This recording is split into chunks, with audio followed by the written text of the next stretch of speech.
Hello， 大家好，我是阿龙。昨天的视频有跟大家提到呢，我是来到了朗木市镇这里的。朗木市呢，它是一个风格特别的安静、特别独特的一个小镇。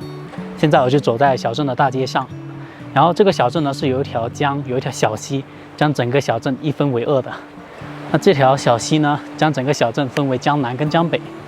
这条江呢就叫白龙江，然后我现在就站在桥上。白龙江呢，它不仅仅是充当了分界线，而且呢，它是连接了甘肃还有四川两个省份。像是江北这一块地方呢，就是由甘肃管的，然后我背后的江南就是由四川管的。这个小镇特别的宁静，人也没有多少，车也没有多少。然后那一边远处呢，还有一座大山，景色特别的好。不知道这座大山的名字叫什么？那个山叫什么名字啊？红石崖。红石崖哦。我还说这个小溪怎么水量那么小，也叫江呢？源头啊，源头。所以呢，朗木市呢，它就是由江北的甘肃还有江南的四川一起管辖的区域。这样听起来呢，可能会觉得这个地方可能会有两种风格一起共存。但其实呢，我来到这里之后发现，虽然这里有不同的民族啊，有回族、汉族、藏族，有不同的信仰，有藏传佛教，然后也有伊斯兰教。但是呢，这里的人却很和谐的相处在一起，就让我不觉得有任何一点冲突的地方，有一点突兀的地方。有人说，上天将朗木市打造成了微缩版的香格里拉，在这片藏区的天空之下，孕育着多元的文化。这里是各族人民和睦相处的地方，是所有游客心中的东方小瑞士。而在早些年间，朗木市在国外其实比在国内的名气要大得多。因为在疫情以前，来这里旅游的各国的背包客也是络绎不绝的，所以在这里能看到很多的餐厅、客栈都有英文的标识。因为在上世纪的40年代，西方的传教士罗伯特·埃克瓦尔在这里与藏民生活了8年，他还写了一本书，叫做《西藏的地平线 Tibetan Skyline》。在他的书中，他把这里称作神造的迷岩天堂，进而引发了西方人来朗木市寻找心中香巴拉的热潮。现在朗木市在国内也越来越火了。虽然这里大体上能达成和谐的统一但是呢，还是有一些风格上的差异的。比如说刚刚我飞了航拍，我从空中呢发现四川这边的房屋呢，屋顶是呈现蓝色的大多数，然后在甘肃那一边呢，大多数是呈现红色的屋顶，这还是蛮有趣的一个现象。现在是太阳落山的时间了，在白龙江的北边呢，也就是甘肃管辖的那一边呢，有一座寺庙，是叫做达昌朗木赛彻寺的。而这座寺庙最出名的地方，就是在山顶有一个天葬台。一般人死后会有土葬或者火葬，而当地的藏族相信，秃鹫吃了人死后的肉体，可以把灵魂带到离天最近的地方，也就是天葬。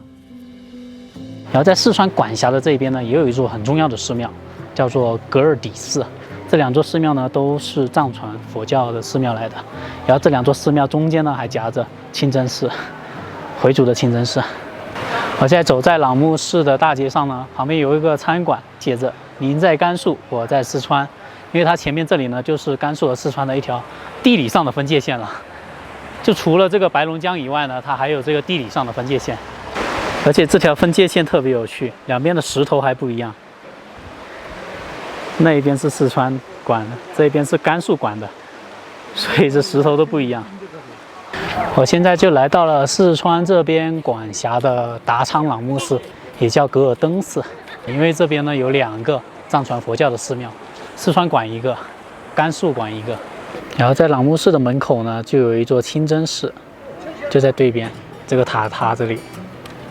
我现在是出去把车给开过来了，因为我觉得走进去有点远，所以呢就把车给开过来，直接开车进方便一些。这边有很多的拉玛，很多都很小，看这些小孩子年纪都不大的，都是10几岁，还有的超级小，10岁以内吧。感觉他们好像是上学一样，在这边。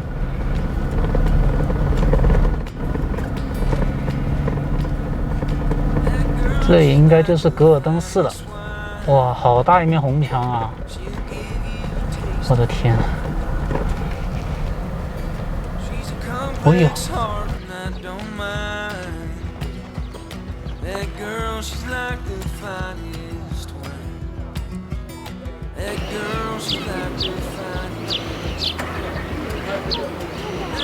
格尔登寺门口的这些长长的木板呢，就是他们在那里磕长头的。坦克，坦克。哇，你们还知道这辆车叫坦克？嗯，坦克。来，这几个小朋友上镜了，给你们上镜了。啊，这几个小朋友特别聪明，还知道。拍照的。我现在呢是把车停在格尔登寺门口的这个广场这里，在广场这里呢，其实很多游客就是来到这边，然后往里边徒步。里边呢还有大峡谷，还有这个白龙江的源头，还有仙女洞啊、老虎洞等等这些地方。然后我身后呢就是格尔登寺，可以看到它很鲜艳的外墙红墙，然后里边金碧辉煌。这个就是属于四川境内的格尔登寺，它最出名的呢就是里面有一座肉身活佛。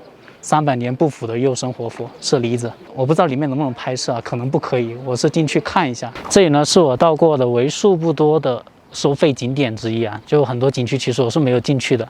但是我觉得我要介绍朗木市镇的话呢，这个地方是必不可少的，因为这里既有白龙江的源头，就在大峡谷里面，而且呢这里还有关于朗木镇的一个历史的起源，就是它的名字的由来。因为朗木市呢，它原名是叫达昌朗木的，达昌是老虎的意思，朗木是仙女的意思，所以说晚点我还会进去大峡谷里面去拍摄。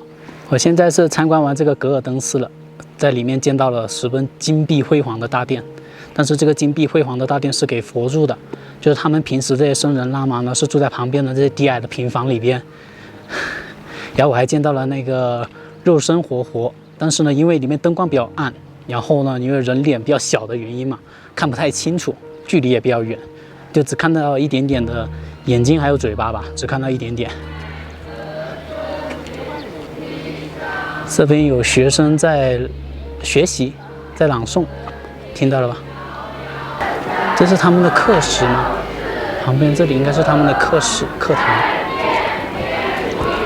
今天来这个格尔登寺还有大峡谷呢，是没有带半径过来的，把它放在了酒店。因为在这边呢是个景区，游人比较多，我拉着它的话呢，可能不太方便拍摄，而且还要进寺庙啊这些比较需要亲近的地方，所以就没有带半径过来了。像这个河流旁边呢，这个金顶白墙这些并不是人住的，而是转经筒，他们是通过这个河流推动了这个房子底下的那个转动的东西，然后推动了这个转经筒在转的。你好，这个做的是什么东西啊？金坛里面。哦，金坛，就是诵经的。他们说这个做的是金坛，就是很多人可能是在上面坐着或者跪着，然后在上面诵经。哦，他们还要一针一线的缝起来。朗木市这里呢也被称作小瑞士的，主要就是因为这里也有十分美妙的自然风光，就是大峡谷这一块。当然主要就是集中在四川这一边了，因为大峡谷呢还有什么仙女洞啊，白龙江的这个源头都是在这四川这一边。就根据史料记载呢，这边有一个石洞，石洞里面有一个很婀娜的石像，就长得如人形一般。所以待会儿呢，我们就去这个仙女洞去看一看，是否真的有这个人形一般的钟乳石像。旁边就是仙女洞的洞口了吧？好矮好矮啊！要低着头进，哇，感觉很容易碰到头。这个就是进来的洞口了。那个仙女在哪儿啊？这是仙女吗？要不然是那里我也不知道。哦，我怎么看都不像哎。哇，感觉真的要碰头了这。但是里面那个仙女呢，并没有感觉很像，就是没有像他们说的那么婀娜。里面就是十分的潮湿，就是当地人把这里称作圣地中的圣地，可能是外边呢有那个白龙江的源头吧。咱们还是去找一下白龙江的源头去看一下。从仙女洞出来呢，我沿着这个白龙江一直继续往前走，最后这个白龙江呢要流经570公里，在广元市呢最后汇入嘉陵江了，是嘉陵江的一个主要的支流。我看到前面这里好像已经被水淹了，好多这个玛尼堆。